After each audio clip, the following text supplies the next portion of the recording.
wabarakatuh.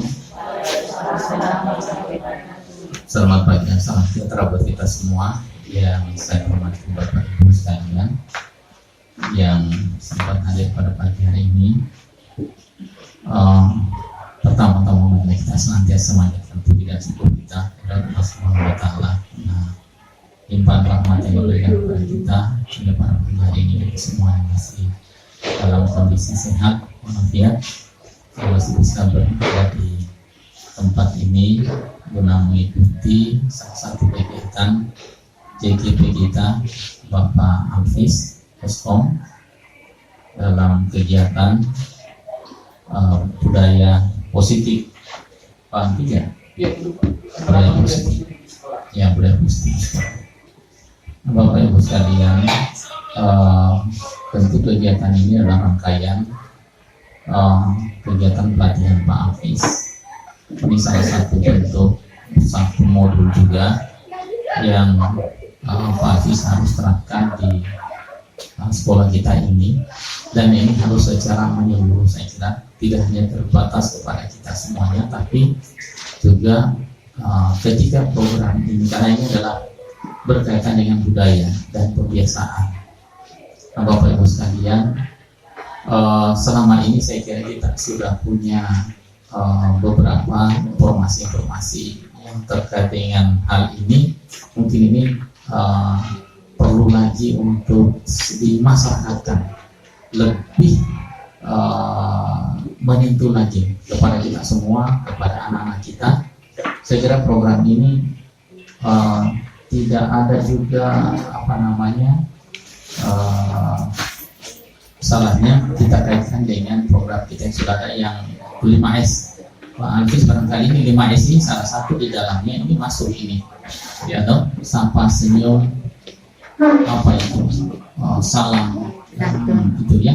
Nah ini barangkali Pak Alvis, karena Bapak akan mengembangkan atau bagaimana mensosialisasikan terkait dengan budaya positif ini, maka mungkin yang terpenting, terpertama atau apa yang kegiatan itu adalah diusahakan bagaimana jalannya terpilih Pak S itu.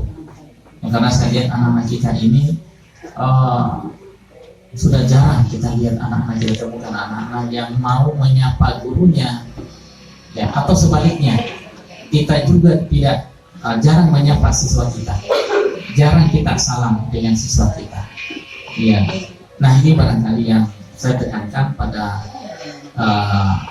kegiatan selanjutnya di Pak Alvis untuk bagaimana bisa kegiatan ini terbudayakan di sekolah kita ini. Jadi saya minta kepada kita semua Bapak Ibu, setiap pagi diingatkan anak-anak itu jangan sampai tidak menyapa kita, tidak menyapa gurunya atau memberi salam. Karena pengalaman saya kalau ke sekolah-sekolah lain di SMK 3, saya begitu masuk di pintunya itu anak-anak berdiri atau dia duduk-duduk di situ, pasti dia sapa. Assalamualaikum Pak, Assalamualaikum Bu. Ya, dengan senyum itu anak-anak. Di SMA 4 juga begitu. Kita begitu kita masuk di di pintunya itu sudah ada dia sambut anak-anak kita dengan senyuman, dengan sapa, bahkan mau berjabat tangan dengan kita. Nah ini barangkali yang perlu kita terapkan juga di sekolah kita ini. Jadi kebiasaan-kebiasaan seperti ini penting sekali untuk kita tanamkan dan selalu kita ingatkan kepada anak-anak kita, termasuk kita semuanya.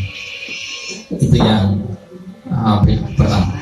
Berikutnya begini Bapak ya, kebetulan ini kesempatan juga untuk saya mau menyampaikan kepada kita semua. Ini terkait dengan karakter, ya. Saya cuma mau ingatkan kembali, ya, kita kita ini guru, Artinya begini, kita jaga, kita punya kehormatan guru. Iya, jangan sampai kita tersandung dengan hal-hal yang sangat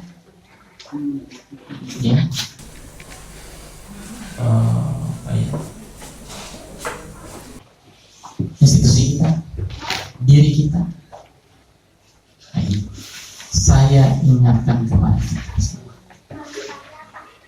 Jadi ini juga ya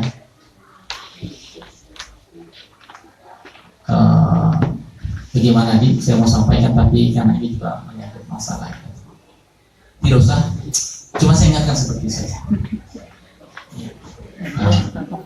hati-hati ya, kita jaga kita punya kehormatan, kita ini guru, jangan sampai itu tadi mungkin karena kita kurang bagaimana dengan kondisi bagaimana kita selalu menutup diri, kemudian kita tidak pernah ini ya, pada akhirnya hal-hal yang sebenarnya saya tidak pernah terbayangkan, tetapi ya bisa terjadi.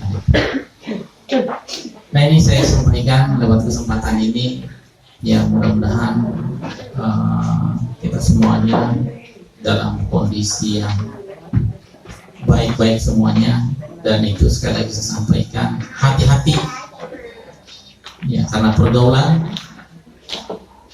Jadi saya sampaikan jangan sampai tersandung hukum fatal ya. Saya kira dapat saya sampaikan Pak Fis. Selanjutnya, karena ini berkaitan dengan masalah karakter, masalah budaya positif, kebiasaan-kebiasaan atau pembiasaan-pembiasaan itu. Marilah kita selalu sama-sama kita budayakan bersama hal-hal yang sifatnya positif di sekolah, yang utamanya kita dengan siswa, menghadapi siswa, melayani siswa atau berhadapan dengan siswa ya, tidak ada ruginya kalau kita memberi salam terlebih dahulu atau kita bisa mungkin menyapa terlebih dahulu, karena itu yang perlu kita tanamkan selamanya dan secara terus-menerus dan berkelanjutan. Terima kasih saya sampaikan kepada Bapak Ibu sekalian. Kita sama-sama dengarkan nanti bagaimana presentasi daripada Pak Elvis sebagai CGP kita akan menyampaikan terkait dengan budaya positif yang akan diprogramkan di SMK Negeri Makassar. Terima kasih. Saya ingin ucapkan billahi taufiq wal hidayah. Wassalamualaikum warahmatullahi wabarakatuh. Baik, terima kasih Pak Kais telah membuka kegiatan saya pada hari ini.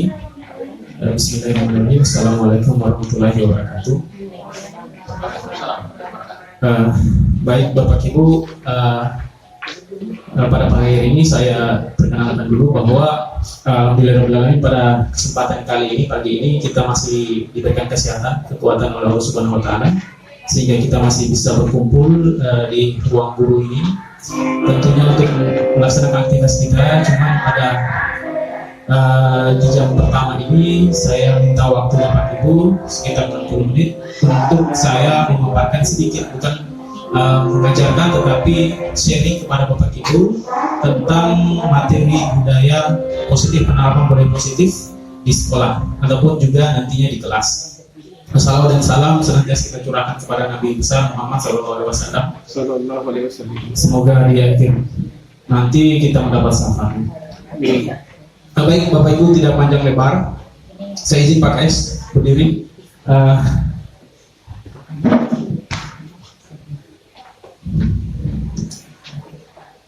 Bapak Ibu,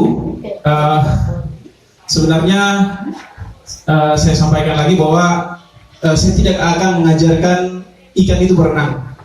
Seharusnya Bapak Ibu sudah lebih jago dari saya. Saya baru belajar berenang, cuman kita di sini saya ingin sharing saja terkait apa yang sudah pelajari tentang yang namanya budaya positif. Nah, saya akan singkat-singkat saja poin-poin penting yang akan saya sampaikan. Saya masuk di pertanyaan pemantik, ini menggali pemahaman Bapak Ibu terkait 3 pertanyaan ini. Apakah Bapak Ibu setuju atau tidak setuju terhadap 3 pernyataan ini? Yang pertama, hukuman dapat mendisiplinkan anak. Apakah menurut Bapak Ibu setuju dengan pernyataan ini? Tidak setuju ya? Tergantung kasusnya. Tergantung kasusnya. Oke. Kasusnya berat. Yang kedua, pemberian hukuman dengan hal positif seperti membaca atau membersihkan halaman sekolah dapat meningkatkan disiplin anak. Setuju atau tidak? Ya, setuju. Setuju ya? Oke, baik. Yang ketiga, memberi penghargaan dapat meningkatkan motivasi belajar anak. Setuju. Oke, jadi ketiga hal ini setuju ya? Oke, baik. Coba kita lihat apakah ada jawabannya di sini.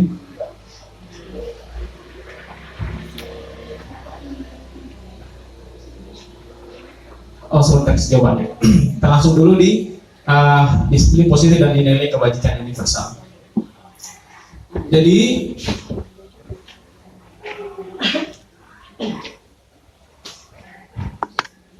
tentang perubahan paradigma stimulus respon, teori kontrol, dan teori pilihan. Jadi sebenarnya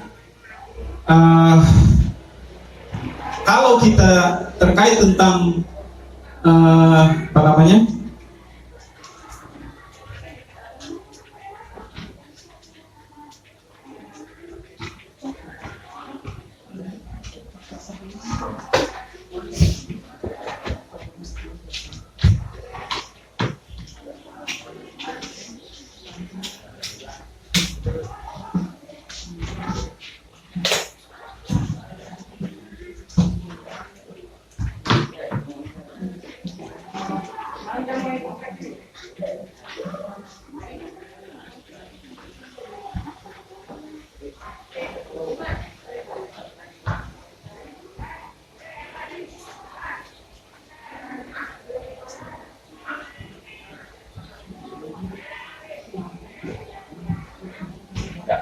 Oke, terkait hukuman dapat mendisiplinkan anak. Kalau kita mau Bapak Ibu sedikit menjelaskan, hukuman dapat mendisiplinkan anak. Bapak Ibu cenderung setuju terhadap pernyataan ini. Kalau kita berbicara masalah posisi kontrolnya berada di kita. Hukuman dapat mendisiplinkan anak. Berarti anak itu cenderung akan mau berubah karena adanya hukuman. Tetapi hal itu sebenarnya tidak tumbuh dari dalam dirinya. Dia akan tidak melakukan itu di kondisi-kondisi tertentu atau di lokasi-lokasi tertentu. Tetapi hal ini dia tidak akan bawa ketika dia misalnya berada di rumah atau berada di lingkungan masyarakat. Jadi terkait posisi kontrol, berarti posisi kontrol ini berada di kita. Sebenarnya posisi kontrol itu posisinya berada di anak. Dia yang mengontrol dirinya sehingga muncul yang namanya motivasi intrinsik dalam dirinya. Kemudian yang kedua, pemberian hukuman dengan hal positif seperti membaca atau membersihkan halaman sekolah dapat meningkatkan disiplin anak. Seperti ini adalah bagian posisi kontrol yang sebenarnya tidak dimiliki oleh anak. Sama juga yang seperti poin nomor 3, memberikan peringatan dapat meningkatkan motivasi belajar anak. Jadi akan lebih dalam nanti kita bahas di slide-slide selanjutnya. Ini tentang perubahan paradigma teori kontrol atau teori pilihan, ilusi kontrol. Jadi ilusi guru mengontrol murid, kemudian ada ilusi bahwa kritik dan membuat orang merasa bersalah dapat menguatkan karakter. Kemudian ilusi bahwa semua penguatan positif efektif dan bermanfaat. Kemudian ilusi bahwa orang dewasa memiliki hak untuk memaksa. Jadi mungkin saya tidak sekali lagi tidak mengajarkan, cuma saya sharing saja terkait apa yang saya sudah dapat dan yang secara pelan-pelan sudah mulai saya tinggalkan, yaitu memberikan hukuman ataupun bawa kayu kemana-mana. Nah, sebenarnya memang saya doakan dulu. Ya, itu sudah mulai saya pelan-pelan saya tinggalkan karena memang posisi kontrol itu yang memiliki adalah peserta didik, bukan ternyata kita yang berikan kontrol. Karena saya lakukan itu karena pada saat itu saja, ketika saya berada di dekat dia tidak pasti bajunya akan masuk. Tetapi kalau tidak ada saya, bajunya akan keluar. Berarti posisi kontrolnya ada di kita, bukan di mereka. Jadi bagaimana kita bukan ini ilusi bahwa orang dewasa memiliki hak untuk memaksa, gitu. Bukan sekali lagi saya tidak mengajarkan Bapak Ibu Tapi ini adalah sekedar teori yang dipikirkan oleh satu orang. Tentunya orang-orang berbeda pandangan, berbeda caranya mempraktekannya. Kemudian siapa sesungguhnya yang memiliki kontrol ya? Stimulus respon. Kita mencoba mengubah orang agar berpandangan sama dengan kita. Kemudian perilaku buruk dilihat sebagai suatu kesalahan. Orang lain bisa mengontrol saya bisa mengontrol orang lain. Pemaksaan ada pada saat bujukan gagal. Model berpikir menang atau kalah. Kemudian teori kontrol pilihan, kita berusaha memahami pandangan orang lain tentang dunia. Semua perilaku memiliki tujuan, hanya Anda yang bisa mengontrol diri Anda. Kemudian Anda tidak bisa mengontrol orang lain. Kolaborasi dan konsensus menciptakan pilihan-pilihan baru. Model berpikir menang-menang. Jadi kalau kita lihat di sini, bagan struktur dari disiplin positif, teori kontrol menurut Dr. William Glasser. Jadi di sini Anda tidak bisa mengontrol orang lain, hanya Anda yang bisa mengontrol diri Anda. Yang seperti yang saya sampaikan tadi, bahwa kita memang tidak bisa mengontrol orang lain selain dia yang bisa mengontrol dirinya sendiri. Kemudian makna disiplin, belajar kontrol diri dengan menggali potensi kita agar tercapai tujuan mulia, yaitu sesuatu menjadi seseorang yang kita inginkan berdasarkan nilai-nilai yang kita hargai. Kemudian di sini ada semua perilaku memiliki tujuan, jadi teori motivasi. Kemudian di sini ada model berpikir menang-menang, kolaborasi dan konsensus menciptakan pilihan-pilihan baru. Kemudian realitas kebutuhan kita berbeda, kita berusaha memahami pandangan orang lain tentang dunia. Setiap orang memiliki gambaran berbeda. Kemudian di sini ada yang namanya motivasi intrinsik untuk menghindari hukuman. Motivasi ekstrinsik untuk mendapatkan imbalan. Nah, itu tadi terkait yang pertanyaan pemantik, bahwa motivasi eksternal itu terkait bahwa dia mau melakukan itu karena cenderung akan takut untuk menghindari hukuman, dan atau dia untuk mendapatkan suatu imbalan. Kemudian di sini ada motivasi intrinsik, yaitu terkait untuk menghargai diri sendiri. Kemudian nilai-nilai kebajikan universal dan keyakinan kelas. Jadi yang ini seharusnya yang ada dalam diri dari peserta didik kita, yaitu untuk menghargai diri sendiri, nilai-nilai kebajikan universal dan keyakinan kelas. Dan keyakinan kelas ini saya sudah coba untuk terapkan di kelas saya, di kelas guru TKJ. Bagaimana merubah aturan itu menjadi yang namanya keyakinan kelas. Jadi mencoba mereka posisi kontrol berada di mereka. Jadi aturan-aturan seperti Bu Ramla tadi sampaikan, semua kelasnya kotor, mau berapa yang nganu. Karena kita sampaikan hari ini didengar, besoknya kembali lagi. Jadi kita coba bagaimana muncul motivasi intrinsik dalam dirinya mereka agar bisa mereka menghargai diri sendiri. Terkait sebentar bagaimana aturan-aturan itu mereka identifikasi, kemudian mereka identifikasi pula aturan itu menjadi yang namanya keyakinan kelas. Yang terkait bagaimana untuk mereka bisa menghargai diri sendiri, nilai-nilai kebajikan universal dan munculnya motivasi intrinsik. Kemudian ada 5 posisi kontrol, yaitu penghukum, pembuat rasa bersalah, teman, pemantau, dan manajer. Jadi terkait ini, kita mungkin cenderung berada di posisi kontrol sebagai penghukum. Dan kadang juga kita pembuat rasa bersalah, kadang juga kita sebagai teman. Kalau sebagai teman, biasanya katakan, kamu tidak kasih ke sama ibu guru. Nah itu mungkin kita masuk dalam posisi kontrol sebagai seorang teman. Padahal kita seharusnya, sepengetahuan saya, kita harusnya berada di manajer. Jadi bagaimana manajer itu sebenarnya bukan membuat dia merasa bersalah, tetapi bagaimana membuat dia tumbuh, muncul rasa motivasi intrinsik dalam dirinya, kemudian mencari solusi terhadap masalah yang dia lakukan, bukan malah menghukum, menjudge dia bersalah karena dia akan semakin gagal. Jadi terkait nanti terhadap 5 kebutuhan dasar manusia, yaitu ada 5 bertahan hidup, penguasaan, kasih sayang dan rasa diterima, kesenangan dan kebebasan. Jadi 5 kebutuhan dasar manusia memang ini kita butuhkan. Begitu pula juga peserta didik. Jadi misalnya memang saya juga sebelum mengikuti grup gerak ini, ketika ada siswa yang main-main, dimarahi, dihukum dan sebagainya, padahal mereka mencoba untuk memenuhi kebutuhan dasarnya, yaitu kesenangan. Jadi mereka butuh bersenang-senang, tetapi kita tidak langsung mengatakan atau menjudge dia salah. Tetapi nanti kita yakinkan dia, itulah tujuan nanti keyakinan kelas. Bagaimana dia nantinya bisa menghargai orang lain.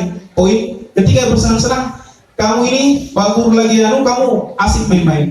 Tapi sebenarnya kita coba buat keyakinan kelas. Nanti ada video saya, siapa tahu Bapak Ibu tertarik untuk mau membuat juga yang namanya keyakinan kelas. Kita lanjut.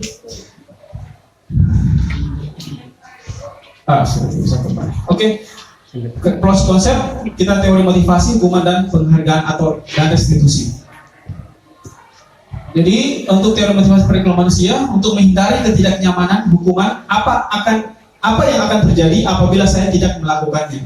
Ini terkait tentang motivasi eksternal, terkait aturan, kemudian untuk mendapatkan imbalan dari orang lain, apa yang akan saya dapatkan apabila saya melakukan ini. Cenderung kita kasih reward, kita kasih hadiah, ya masuk dalam motivasi eksternal. Kemudian untuk menghargai diri sendiri, saya akan menjadi orang yang seperti apa bila saya melakukan ini, terkait tentang motivasi internal, tujuan disiplin positif. Jadi poin kita, poin 3, untuk menghargai diri sendiri. Bagaimana mereka bisa menghargai diri sendiri dan menjadikan bahwa yang mereka lakukan adalah baik buat mereka, baik untuk dimanapun mereka berada, baik itu di kelas, di sekolah, di keluarga maupun di lingkungan masyarakat.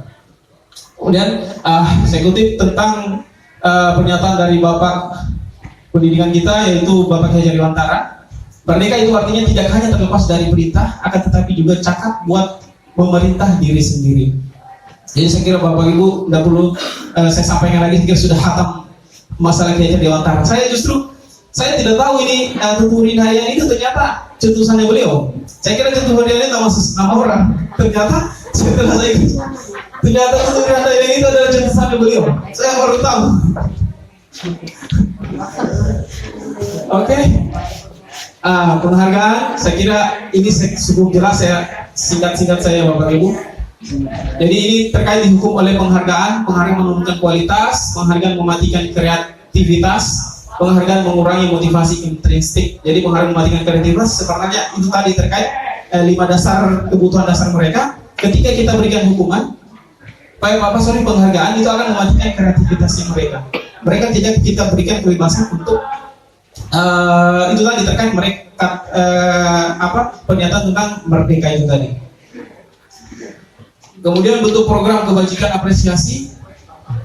Dalam memberikan apresiasi pengakuan perlu diingat beberapa hal, yaitu beri pengakuan secara khusus, beri pengakuan secara pribadi, beri pengakuan kepada semua murid, beri pengakuan secara konsisten, fokus pada proses. Jadi ini contoh pengakuan apresiasi kebajikan. Dengan hukuman dan konsekuensi. Jadi kita masuk di ada yang namanya hukuman dan konsekuensi. Jadi saya minta Bapak Ibu mungkin memberikan tanggapannya, pendapatnya terhadap pernyataan ini. Mencatat 100 kali di dalam buku kalimat, saya tidak akan terlambat lagi. Karena terlambat ke sekolah. Bapak Ibu, ini termasuk hukuman atau konsekuensi? Konsekuensi. Yang kedua, lari mengelilingi lapangan basket 2 kali karena terlambat hadir di sekolah. Hukuman ya? Hukuman. Kemudian murid diminta untuk push up 15 kali karena tidak menggunakan masker ke sekolah. Hukuman ya? Kemudian menggantikan kertas tugas teman yang telah dicoret-coret. Konsekuensi. Oke, saya kira Bapak Ibu sudah nggak perlu saya ajarkan lagi ikan berenang sebenarnya. Membersihkan tumpahan air di meja tulis karena saat belajar. Oke. Murid disuruh untuk mengenakan sepatu seharian di sekolah karena tidak mengenakan sepatu hitam. Hukuman. Oke. Lari mengelilingi lapangan basket 2 kali karena terlambat 10 menit untuk pelajaran PJOK. Hukuman. Oke. Kita lihat, kayaknya ada jawabannya kayaknya. Nah, yang pertama ternyata hukuman menggantikan kertas tugas itu adalah konsekuensi. membersihkan tumpahan air itu adalah konsekuensi, murid disuruh untuk mengenakan sepatu syariat adalah hukuman, kemudian lari adalah konsekuensi. Nah, Coba Bu Aryati bisa kasihkan tanggapan saja Bu. Nah, mungkin pendapatnya Bapak Ibu tadi yang paling terakhir itu lari mengelilingi lapangan basket 2 kali karena terlambat 10 menit untuk pelajaran PJOK. Tadi rata-rata menjawabnya hukuman. Kenapa di sini dia konsekuensi? Karena memang pelajaran PJOK itu wajar kan kalau dia menghukum hukuman lari, kecuali kalau pelajaran lain menghukum seperti ini, itu baru hukuman. Itu saja barangkali. Terima kasih.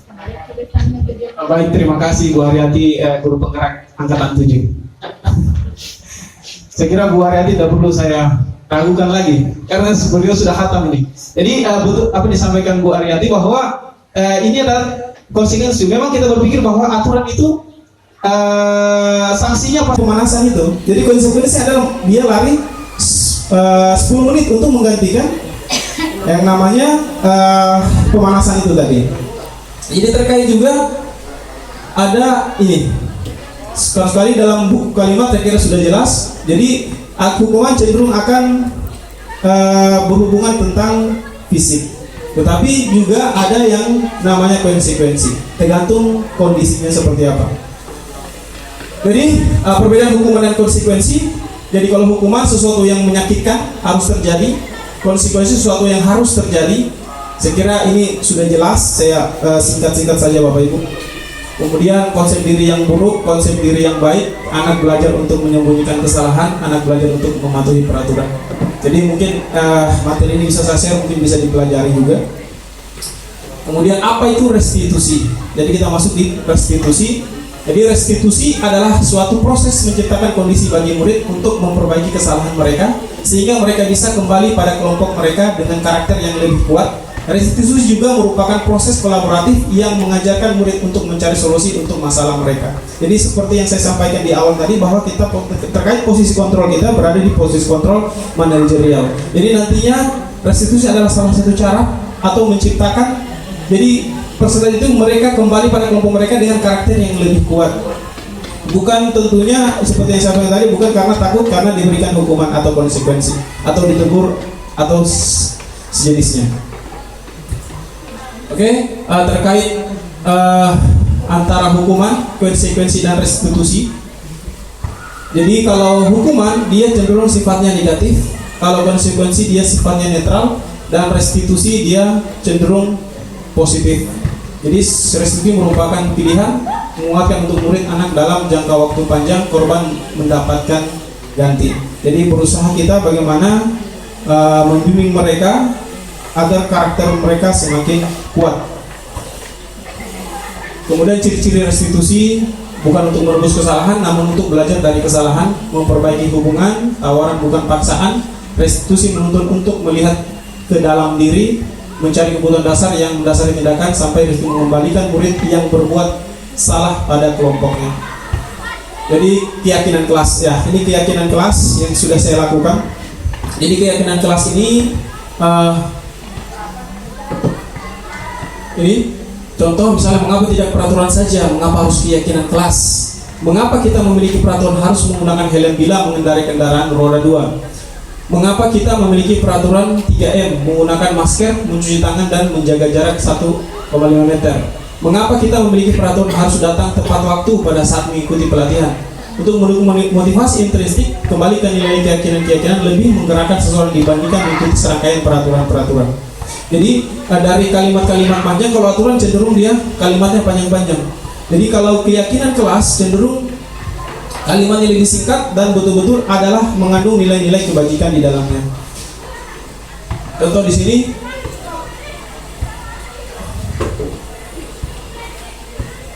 nah kalau kita lihat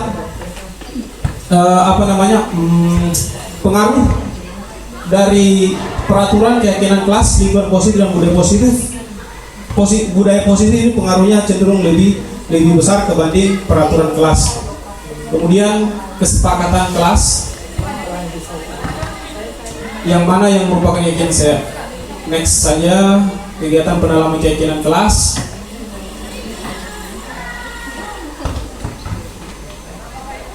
Oke, kita masuk di peraturan keyakinan kelas, mengembalikan buku ke tempatnya.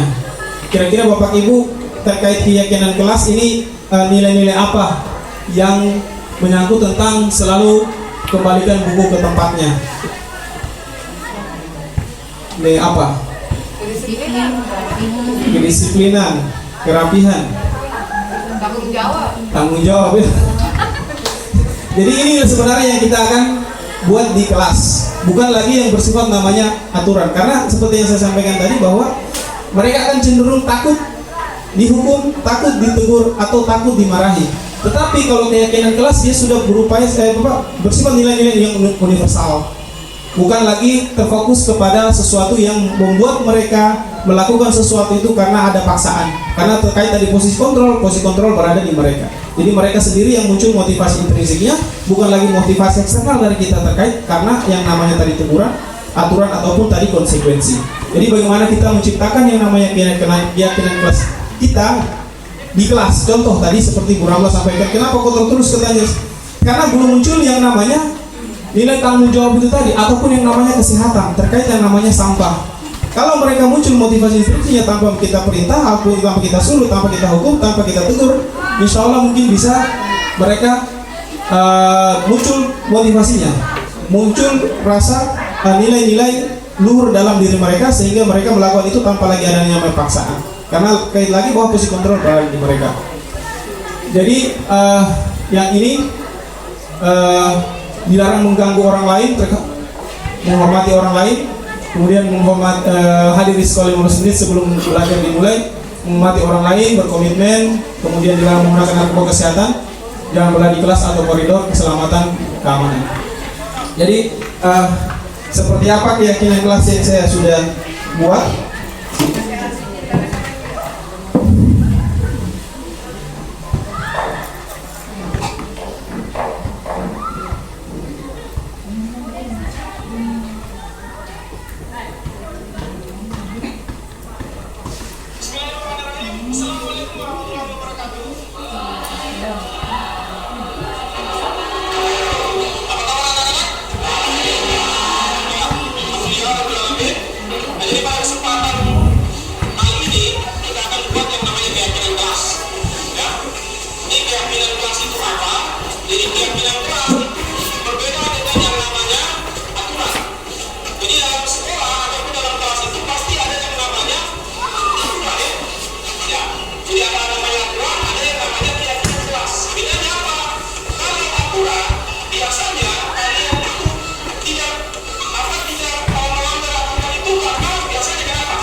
Ya, baik Bapak Ibu, itu terkait video singkat saya. Di dalam keyakinan kelas, sebenarnya kita mencoba peserta didik itu mengidentifikasi sendiri aturan-aturan yang ada di sekolah maupun di kelas. Kemudian bukan kita yang menentukan keyakinan kelas itu, tetapi mereka sendiri. Karena kita mencoba proses kontrol itu tetap berada di mereka. Jangan tanpa intervensi dari kita. Terkait tadi motivasi eksternal. Jadi motivasi internal muncul dari dalam diri mereka. Jadi saya lanjut, sudah 34 menit. Kemudian terkait kebutuhan dasar manusia, ada kasih sayang dan rasa diterima, jadi penguasaan, kesenangan, kebebasan, sama bertahan hidup. Waalaikumsalam.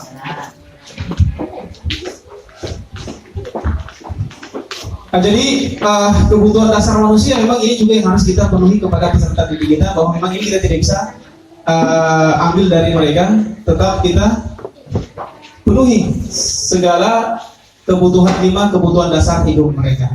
Jadi terkait tentang kasih sayang, penguasaan, kebebasan, kesenangan, dan bertahan hidup. Kemudian 5 posisi kontrol yang seperti saya sampaikan sebelumnya. Jadi posisi kontrol kita sebagai penghukum, pembuat orang bersalah, teman, pemantau, manajer. Jadi Bapak Ibu mungkin sudah bisa melihat posisi Bapak Ibu berada di posisi mana. Apakah sebagai penghukum? Saya terus terang berada di penghukum. Saya suka hukum orang. Sekarang saya coba untuk berada di posisi manajer. Nah, saya coba mendorong mereka betul-betul itu dari dirinya mereka. Mereka sendiri yang cari solusinya, bukan kita yang cari solusinya. Karena terkait itu tadi posisi posisi kontrol kita. Jadi kita lihat bisa kita berada di posisi yang mana. Kalau saya di penghukum untuk sementara waktu, insya Allah kedepannya sudah jadi manajer saya. Ya, saya kira saya next saja. Kemudian ini tugasnya. Oke, peraturan memantau. Kemudian segitiga restitusi. Jadi kita belajar juga yang namanya segitiga restitusi. Jadi kalau Bu Haryati saya kira sudah tamat ya segitiga restitusi. Dan sudah mempraktikkan juga. Jadi posisinya kita ini validasi kebutuhan, kemudian menstabilkan identitas dulu, kemudian validasi kebutuhan, kemudian menanyakan keyakinan. Jadi yang terkait menstabilkan identitas, setiap orang pasti pernah melakukan kesalahan. Kamu bukan satu-satunya yang pernah melakukan ini. Kemudian di bagian validasi kebutuhan, kamu tentu punya alasan mengapa melakukan itu. Adakah cara yang lebih efektif untuk mendapatkan apa yang kamu butuhkan? Kemudian terkait keyakinan, menanyakan keyakinan kelas, nilai apa yang telah kita sepakati, kamu ingin menjadi orang yang seperti apa. Jadi terkait tadi kita membuat keyakinan kelas, mereka sudah sepakat, mereka menentukan sendiri keyakinan kelasnya. Nah nanti ketika misalnya mereka melakukan keluar dari nilai-nilai yang mereka sudah, keyakinan kelas yang mereka sudah buat, kita bisa mungkin yang namanya melakukan yang namanya segitiga restitusi. Jadi bukan lagi memberikan hukuman, tetapi kita mulai dari namanya menstabilkan identitas. Pasti kita mungkin kata setiap orang pasti punya salah. Tapi kalau kamu ini selalu berusaha, mungkin cenderung gitu seperti saya pun juga begitu. Saya tidak bisa. Tapi bagaimana kita mencoba? Saya juga mencoba. Kita menumbuhkan nilai-nilai itu kepada peserta didik kita. Kemudian evaluasi kebutuhan, kamu tentu punya alasan mengapa melakukan itu. Jadi pasti mereka punya alasan terkait bagaimana mereka memenuhi 5 kebutuhan dasarnya. Mungkin dia ingin bersenang-senang, dia ingin memberikan kasih sayang. Terkait terakhir, kita akan tanya lagi, kira-kira nilai apa yang telah kita sepakati? Nah, kemudian ditanya nilai-nilai yang mana yang telah kamu langgar. Kemudian kita tidak tanya, kamu harus begini, tapi kita tanya lagi, lantas apa yang harus kamu lakukan karena sudah melanggar nilai? Kamu sudah tahu tentang nilai melanggar nilai keyakinan kelas kita ini, terus kamu mau lakukan apa? Jadi kita mencoba posisi kontrol kembali berada di mereka. Jadi mereka yang sendiri mencarikan solusi terhadap permasalahan yang mereka sudah kerjakan. Kemudian ini terkait menstabilkan identitas, kata-katanya bahwa itu hal yang manusiawi, tidak ada manusia yang sempurna, Bapak Ibu juga buat salah dan sebagainya. Kemudian validasi kebutuhan, kamu bisa saja kan melakukan hal yang lebih buruk. Kemudian menanyakan keyakinan, kemudian sudah habis ya. Jadi saya kira mungkin Bapak Ibu ini yang bisa saya sampaikan. Sekali lagi saya bukan mengajarkan, tetapi saya sharing kepada Bapak Ibu terkait sebenarnya bagaimana kita melihat peserta didik kita ini memunculkan yang namanya disiplin positif, budaya positif di sekolah kita. Bagaimana kita sudah merubah posisi kontrol itu, yaitu posisi kontrol tetap berada di mereka, kita sebagai guru tetap menuntun mereka terkait dari pernyataan Ki Hajar Dewantara bahwa merdeka tentang kemerdekaan.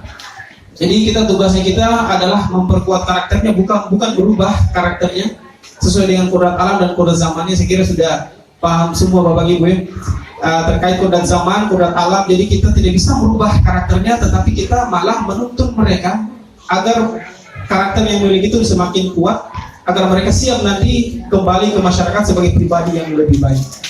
Saya kira Bapak Ibu mungkin ada yang mau ditanyakan terkait mungkin saya ada salah-salah karena saya berdiri di tengah-tengah para senior-senior. Mungkin saya tadi salah-salah kata atau salah ucap atau ingin diklarifikasi.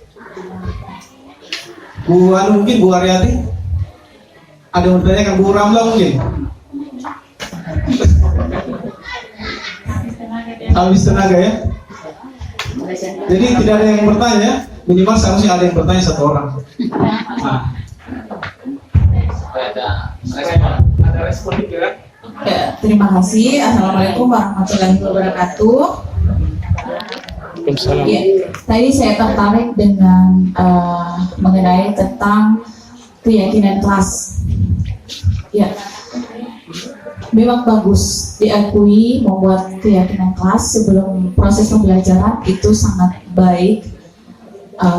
Itu adalah salah satu mungkin trik-trik dari para guru penggerak untuk membudayakan yang namanya tadi budaya positif ya di lingkungan sekolah.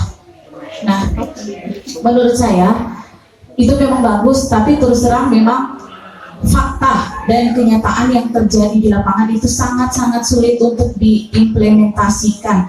Ya, anak-anak sekiranya gini sebagai contoh, anak-anak di kelas menyepakati sendiri, oh iya Bu, kita hadir yang terlambat 15 menit dalam kelas diberi saya menulis dulu Bu, atau membersihkan dulu di luar, atau misalkan iya kita akan menjaga kebersihan. Tapi ternyata setelah mereka membuat keyakinan kelas sendiri, mereka sendiri yang melanggar, dan itu banyak terjadi.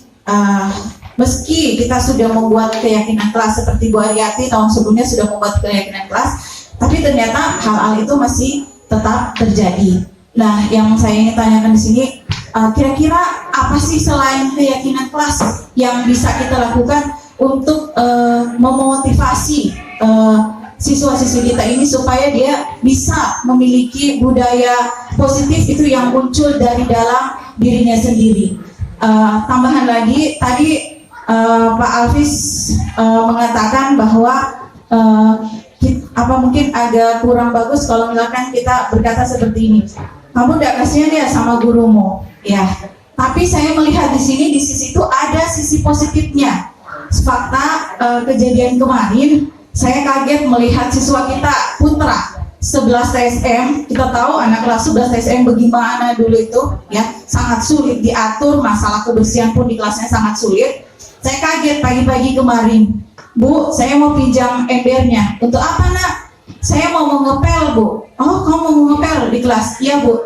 Kenapa? Kamu mau ngepel? Biar Bu, saya kasihan lihat guruku mau ngepel terus Bu, marah-marah terus. Jadi biar nih saya mau ngepel. Di situ hati saya terketuk. Oh, berarti ini anak punya rasa kasihan dengan gurunya sehingga muncul motivasi dari dirinya sendiri tanpa disuruh untuk membersihkan kelasnya.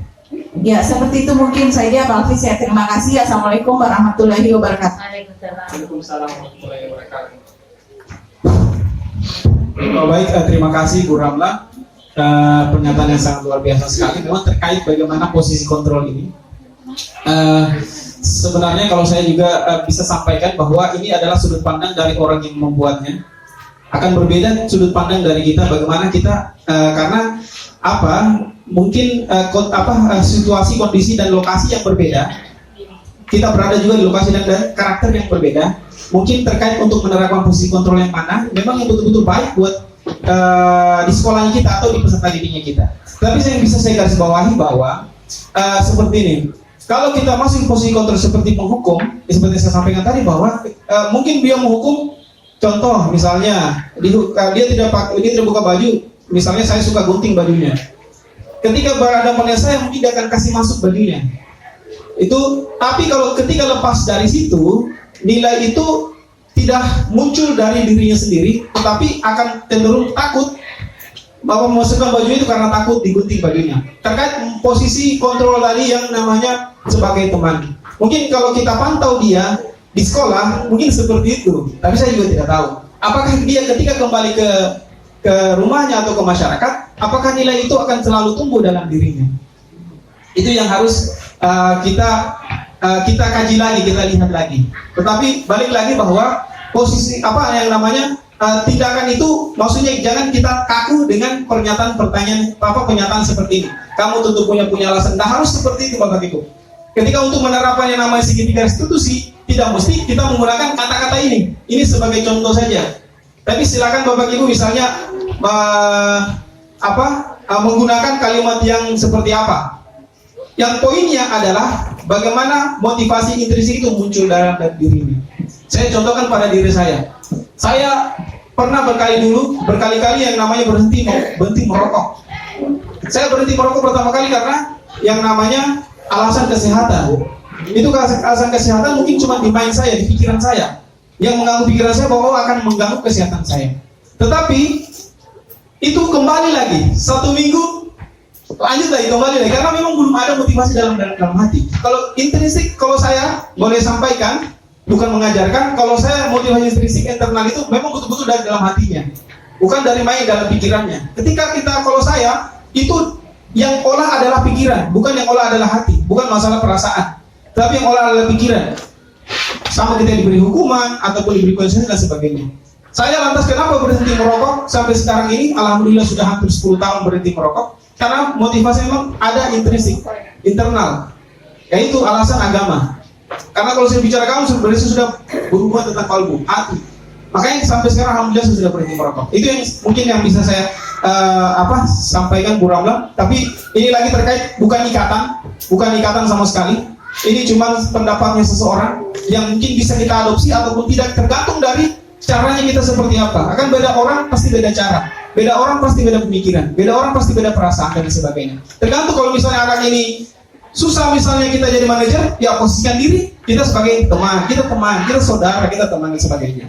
Jadi tergantung Bapak Ibu bagaimana memposisikan dirinya terkait peserta didik atau siswanya itu seperti apa modelnya.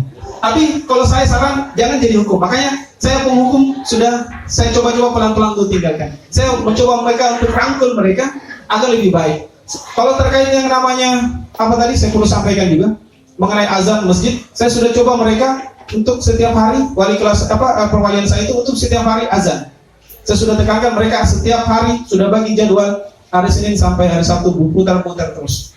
Jadi ini tapi berlakunya hari Senin depan. Jadi kalau untuk masalah azan saya coba bagaimana mereka.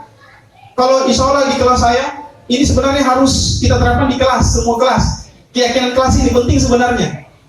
Jadi kita harus sering-sering menuntun. Saya sekali lagi mohon maaf, bukan mengajarkan saya wali kelas yang baru. Saya juga baru belajar, saya baru belajar berenang. Tapi sama-sama kita harus mencoba dulu yang buat yang namanya keyakinan kelas ini, merubah aturan menjadi keyakinan kelas. Saya kira mungkin sudah panjang lebar saya berbicara tanpa ada sungguhan apapun. Saya mohon maaf. Jadi materi diuangkan saja, nanti kirim saja rekening, nanti dinas yang bayar.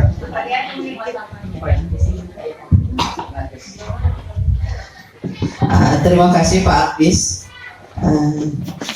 Sudah sebenarnya penjelasan Pak Alvis ya luar biasa sebenarnya Pak. Berkaitan dengan keyakinan kelas, saya kan pernah juga diseminasi dengan teman-teman masalah penerapan budaya positif ini, yaitu keyakinan kelas. Saya sudah melakukan sebenarnya keyakinan kelas di kelas 10 APHP. Saran Ibodas itu hari kan bisa dilakukan di seluruh kelas, ya. Bagus sekali sebenarnya. Hanya saya mungkin belum sempat berkaitan dengan kesibukan barangkali. Ya. Kemudian kalau kita mau melihat atau mau langsung perubahan yang mendadak seperti itu secara keseluruhan, itu tidak mungkin. Jadi kita harus bertahap barangkali, dan ini ya itulah tantangan bagi kita semua, kecuali mungkin para bapak ibu guru terkhusus di sekolah kita ini semua sudah menerapkan yang namanya keyakinan kelas, begitu barangkali Bu Ram ya. Seandainya kita semua sudah menerapkan, mungkin insya Allah akan kita berubah ke arah sekolah yang memang kita kan memang sekolah ramah anak ya. Kita sudah masuki sekolah ramah anak. Bahkan kita sudah mengenal juga program anti perundungan, stop bullying. Alhamdulillah bullying sudah agak bisa dikata sudah kurang di sekolah kita. Kenapa kita selalu harus mengkaji ini apa itu keyakinan kelas atau stop bullying atau ramah anak? Karena siswa kita ini masuk lagi siswa yang baru. Beda-beda, keluar yang sudah kita bina mungkin sudah bagus, tapi masuk lagi bibit-bibit yang baru yang dari SMP-nya mungkin kita tidak tahu dari mana. Ini pasti dia akan bawa karakter yang berbeda-beda. Makanya harapan kami sebagai guru penggerak, saya bahagia sekali ada guru penggerak lagi angkatan 8 ini Pak Hafiz.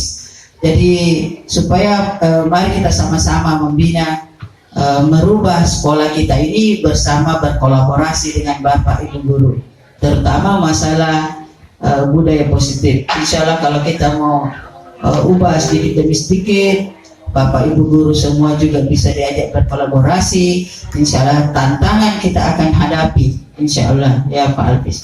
Pak Alfis sendiri itu hari kan dia suka bawa kayu.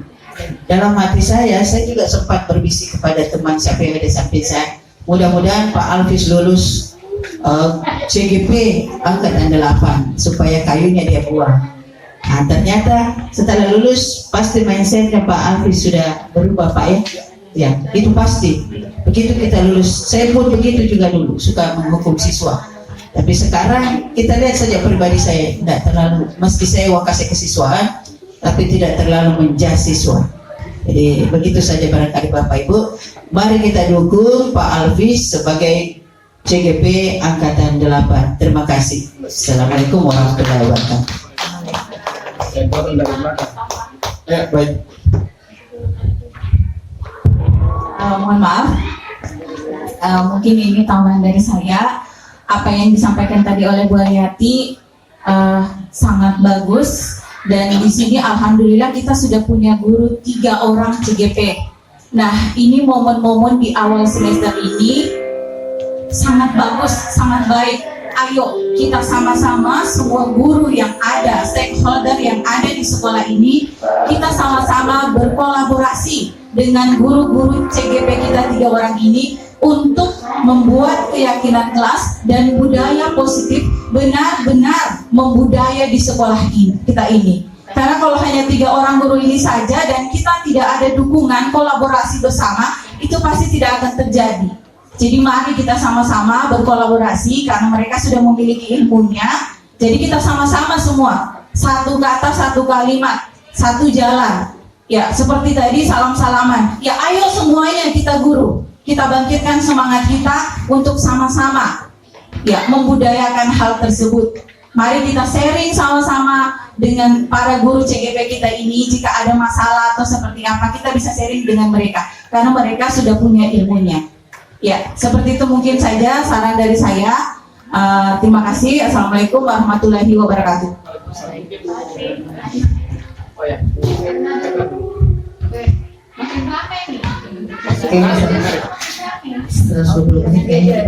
Ya baik, terima kasih. Saya mau tanya dulu Pak, sama kayak itu keyakinan kelas dan kesepakatan kelas. Ada kontrak kelas juga, kontrak pelajar. Kontrak pelajar? Iya. Iya. Atau hanya beda begitu? Keyakinan kelas, kalau saya boleh bilang, keyakinan kelas itu dari dalam hatinya mereka, yakin prinsip betul. Kalau kesepakatan, ya mungkin dari main saja, dari mereka mengolah pikirannya. Ya kan, yang ini baik tidak. Yang saya baca di yang ini kalau kesepakatan kelas maksudnya kan supaya antara guru dan siswa itu bisa dia juga menciptakan suasana kelasnya, impiannya kelasnya itu bagaimana dia bisa belajar dengan nyaman. Kalau beda dengan keyakinannya. Berbeda dengan Oh begitu ya. Iya. Kesepakatan bisa muncul dari gurunya juga kan, Ya. bisa juga muncul dari siswa. Kalau keyakinan Iya, dari siswa keyakinan semua, dari siswa. dari siswa semua. Nanti jalan pertanyaanku. Itu terkait tadi saya lupa sampaikan tadi di diagram Y tadi. Kan ini kok. Tampak seperti ini, tidak tampak seperti ini. Apa yang boleh dilakukan siswa, apa yang tidak boleh. Itu terkait yang tadi. Ini. Tabel T dan Y. Tapi saya sudah sampaikan tadi. Bukan, saya lihat di sini juga modelnya sama. Jadi kita memberikan kesempatan kepada siswa menuliskan di papan apa yang mereka pokoknya kita harus masuk jam sekian, pakaian ini setiap pakaian mengikuti atau memakai pakaian sesuai dengan aturan sekolah. Jadi nanti itu setelah mereka menuliskan, jadi kita semua sepakat, siswa dan guru sepakat. Jadi kalau ada yang melanggar itu, ya akan ada Sanksinya. Iya, seperti itu. Saya kira sama ini keyakinan dengan kesepakatan. Oh baik. Oh iya. Kalau seandainya sama, saya mau tanya, yang buat kesepakatan membuat kesepakatan kelas. Setelah saya sudah sharing-sharing di YouTube, di Google seperti ini. Cuma setelah saya pikir-pikir lagi seperti pertanyaan yang kedua dari Bu Erna, ini sebenarnya kesepakatan kelas itu baiknya kalau bisa kita sepakati di sini. Kebetulan lagi kumpul bersama teman-teman. Apakah yang membuat kesepakatan kelas itu setiap guru mapel atau wali kelas? Karena kalau tadi yang dibilang kalau guru mapel itu kan banyak. Jadi nanti kesepakatannya banyak, ya, dan berbeda-beda setiap guru mapel. Jadi ada bagusnya karena kita kumpul di sini, kita juga menyepakati, begitu. Itu kesepakatan ya. Untuk keyakinan kelas itu alangkah baiknya sebenarnya dibuat oleh wali kelas atau guru mapel yang masuk di situ. Kalau seperti saya tadi Pak Alfis jelaskan, sebenarnya yang memang baiknya adalah guru wali kelas. Berarti untuk guru mapel itu kayak saya yang mengajar, baiknya juga ada informasi dari wali kelas, dari kelas-kelas yang saya ajar, bahwa kesepakatan keyakinan kelasnya seperti ini. Nah itu saja, terima kasih. Assalamualaikum warahmatullahi wabarakatuh.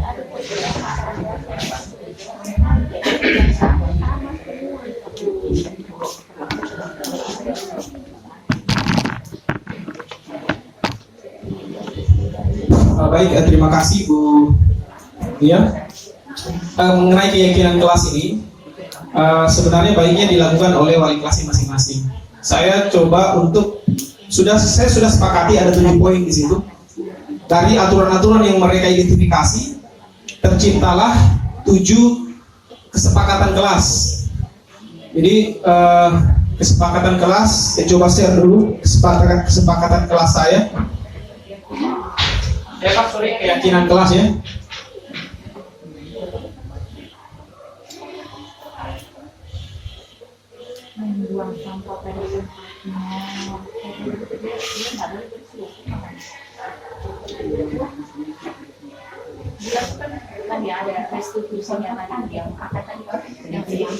Ya, ini ada 7. Nah 7 ini nanti yang saya akan cetak dan akan tempel di kelas. Jadi saling menghargai, sopan santun, kebersihan, tanggung jawab, kesehatan, keamanan, dan kedisiplinan.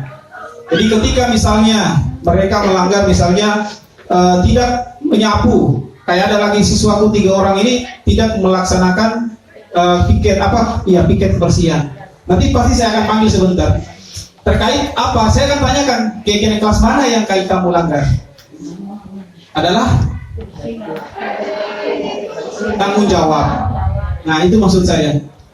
Ketika ditanya, misalnya dia suka ribut, dia masuk di mana nak? Kamu keyakinan kelas mana yang kamu ini?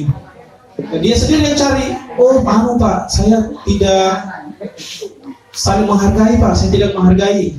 Terus apa yang harus kamu lakukan selanjutnya? Oh saya mungkin minta maaf Pak atau apa dan sebagainya. Mungkin itu yang coba kita munculkan dari peserta didik kita. Jadi ini nanti saya akan tempel. Mungkin bisa juga wali-wali kelas yang lain sudah membuat yang namanya keyakinan kelasnya. Tapi jangan tanpa kita intervensi mereka. oh nak kamu bikin aturan ini, kamu bikin aturan ini, kamu keyakinan yang ini. Biarkan mereka mengeksplor dirinya sendiri, karena itu akan tumbuh dari hatinya, dirinya mereka. Itu yang kita coba, itu yang coba kita angkat. Kontrol itu berada di mereka. Ini satu, saya kemarin siswa, dia bolos, saya tanya, kita sudah sepakat keyakinan kelas kita, yang mana yang kamu langgar? Dia cari, Pak, saya tidak menghargai Pak. Nah, terus apa yang harus kamu lakukan? Saya tidak gini Pak, tidak akan melakukan lagi. Sudah, kebetulan dia bolos di jam saya, jadi saya tidak perlu saya bilang dia mau minta maaf, sudah minta maaf memang. Jadi itu saya coba, pelan-pelan saya coba Bapak Ibu. Saya ingin lihat apakah teori ini teorinya manusia. Kita juga bisa berteori, kita juga bisa berbuat, karena ini pandangan manusia, bukan pandangannya Tuhan. Jadi sewaktu-waktu bisa kita kondisikan. Saya coba gunakan teori ini, apakah ini memang betul adanya. Ketika memang ini betul, mungkin suatu saat bisa saya share kembali kepada Bapak Ibu bahwa yang saya lakukan ini telah berhasil. Dan hasilnya pada saat kapan? Mungkin ketika anak 10 TKJ 29 orang mungkin bisa menjadi pribadi yang baik.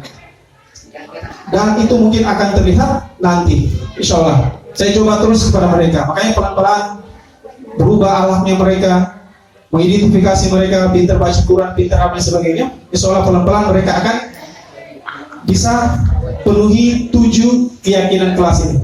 Mungkin Bu Aryati ada tambahan terakhir? Sudah? Masih bisa?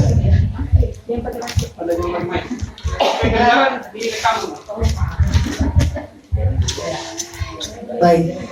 Terus yang akan mengontrol ini atau yang melaksanakan ini, seperti contoh ini ada 7 yang Bapak buat, wali kelas.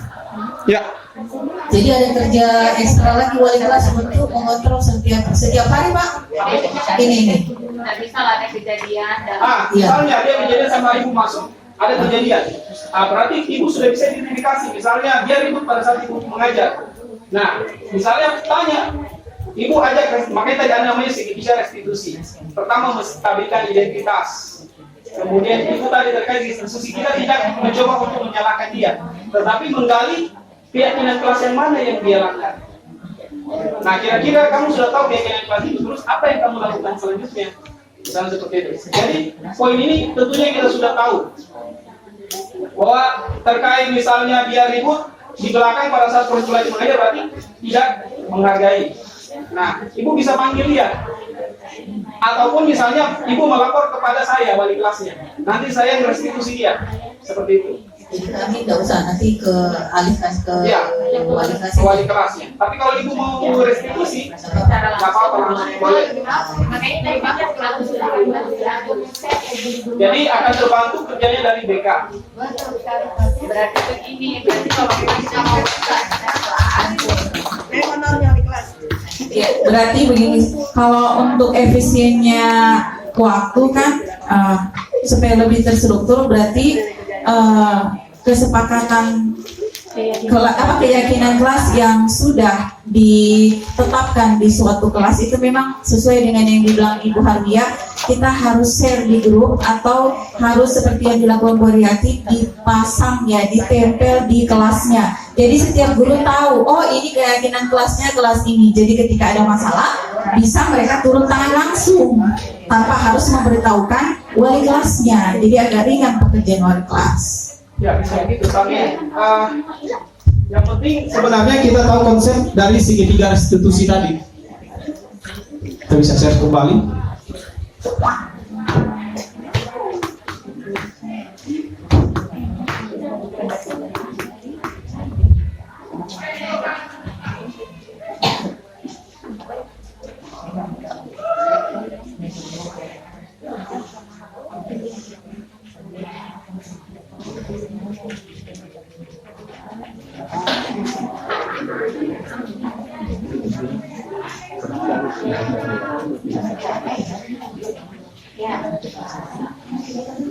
Nah, ini yang penting kita tahu konsep dari segitiga restitusi, bahwa kita bukan memberikan, intinya begini, maksud saya tidak ingin Bapak Ibu terpaku sama yang ini.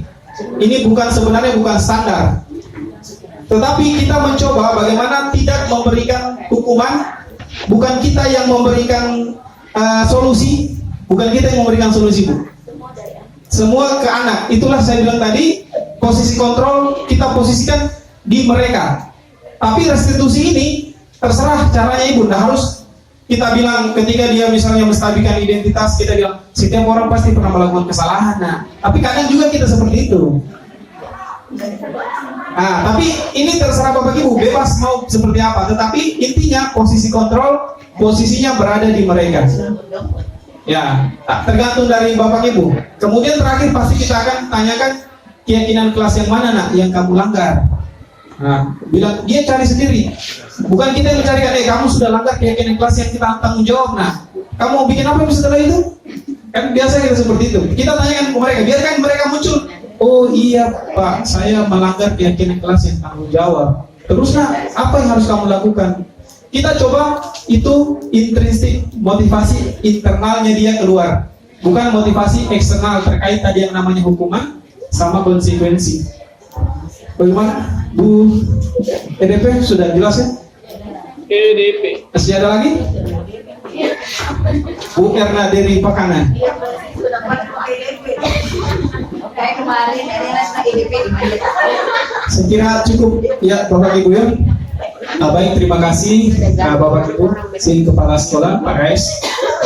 Terima kasih Bapak Ibu atas waktunya untuk bagaimana sama-sama sebenarnya kita ini sih kita berkolaborasi, kita menyatukan visi kita, bagaimana sama-sama bagaimana menumbuhkan disiplin positif atau budaya positif di sekolah kita ini, terutama juga di kelas yang paling penting yaitu terkait ke peserta didik kita.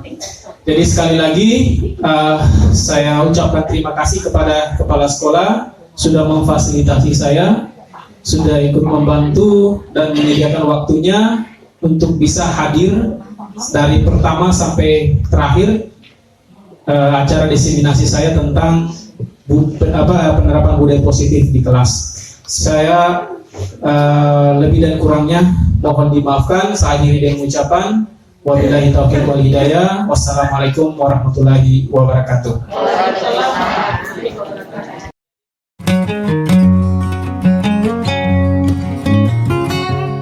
Bismillahirrahmanirrahim. Assalamualaikum warahmatullahi wabarakatuh. Apa kabar anak-anak? Ya, alhamdulillah rabbil alamin. Nah, jadi pada kesempatan kali ini kita akan buat yang namanya keyakinan kelas. Ya. Jadi keyakinan kelas itu apa? Jadi keyakinan kelas itu berbeda dengan yang namanya aturan.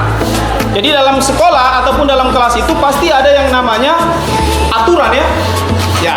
Jadi ada namanya aturan, ada yang namanya keyakinan kelas. Bedanya apa?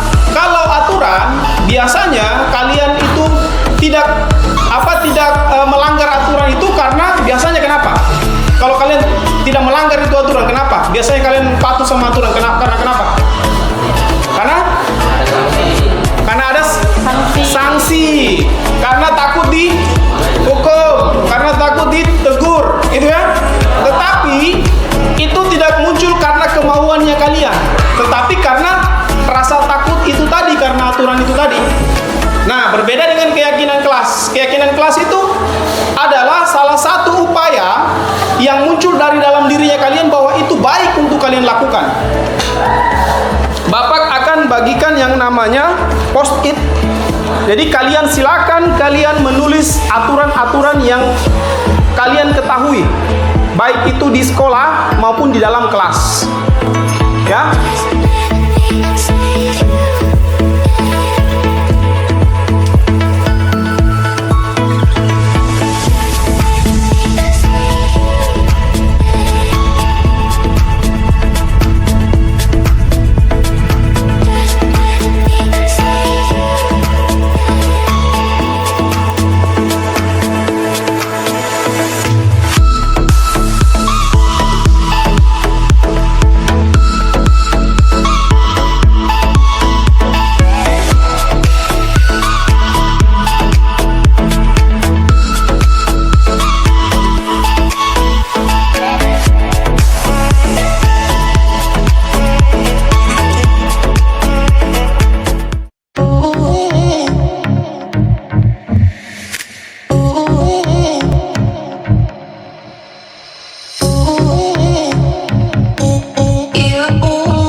mengklarifikasi aturan-aturan yang ada.